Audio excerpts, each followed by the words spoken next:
Capital punishment is one of the most heavily debated ethical discussions in modern history.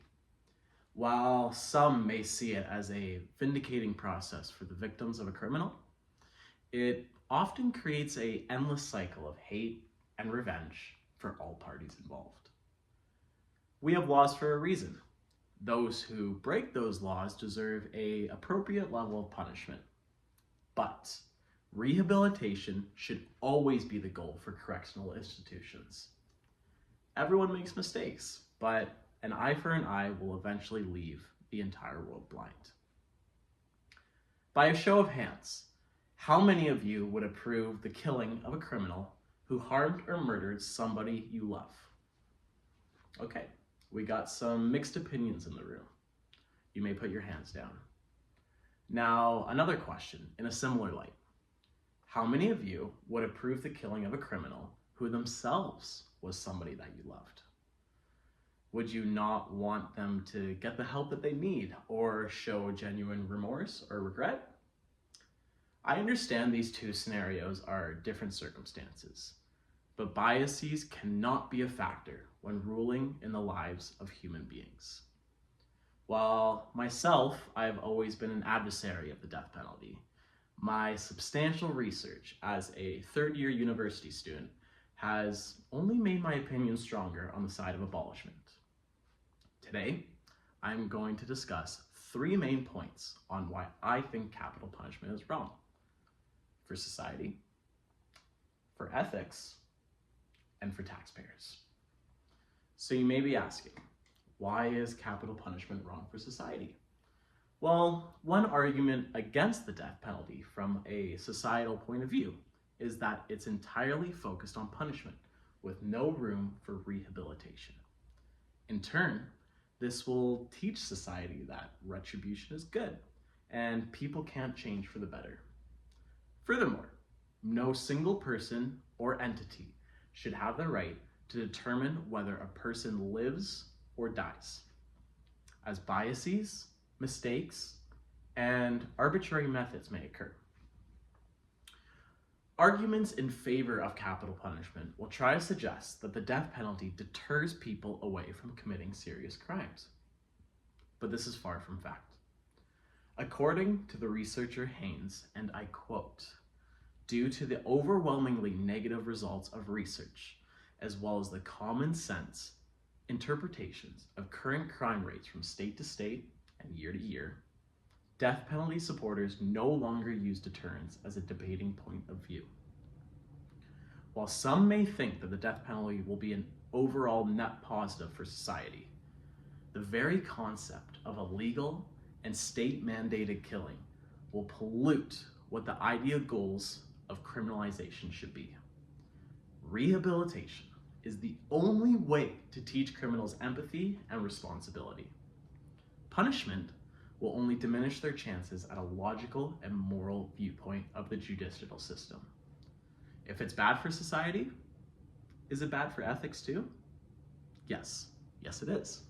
The death penalty contradicts any sort of relationship with ethics through its abusive, impactful, and everlasting nature. Firstly, violence is never an ethical way to solve problems. Since solving problems should prevent other problems from happening in the future, violence is always an unjust method, as it continues a never-ending cycle for more violence. Especially if that short-term solution is capital punishment, which it could be, but it's only short-term. Furthermore, there have been numerous cases of the justice system executing a wrongly convicted person. There is also an argument to be said about the high number of cases that target those who are most vulnerable in society, such as the poor, or ethnic minorities, or people with mental disabilities. Even the people who do not suffer from prejudice are victims of the death penalty. So, with all that being said, is capital punishment the cheaper way to go for taxpayers? It surely should be, but it's not. There is much research on the harms that the death penalty causes to the everyday taxpayer. Those in favor of capital punishment will argue that a criminal who is sentenced to life on parole will cost so much more than someone who will soon be put to death. But the data actually shows the opposite. The researcher Kev notes the cost of keeping prisoners, and I quote again, "The costs in running a prison are mainly fixed costs. As long as the prison is there and operating, it has a steady annual cost that is not affected by minor variations in its prison population." In other words, as long as we have the prison, we do not save any money by taking out one prisoner either to turn them loose or execute them.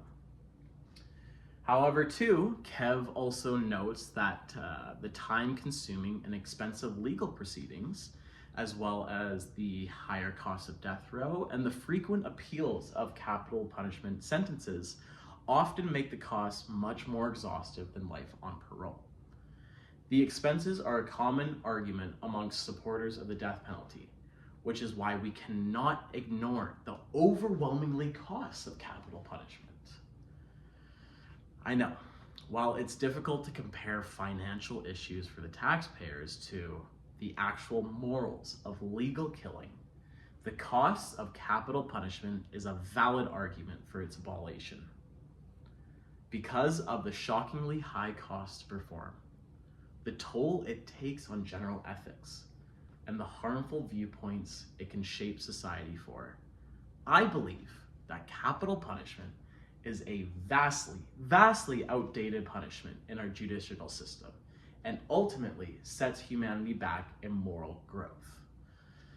On the plus side, in recent years, capital punishment has seen fewer and fewer champions, with the general population stemming away from the heinous act of legally sentencing a person to their demise. Hopefully, in the near future, this inhumane procedure will be completely outlawed, and we can focus on rehabilitation of criminals, which I believe will promote responsibility, growth, love, and forgiveness. Thank you very much. Is there any questions?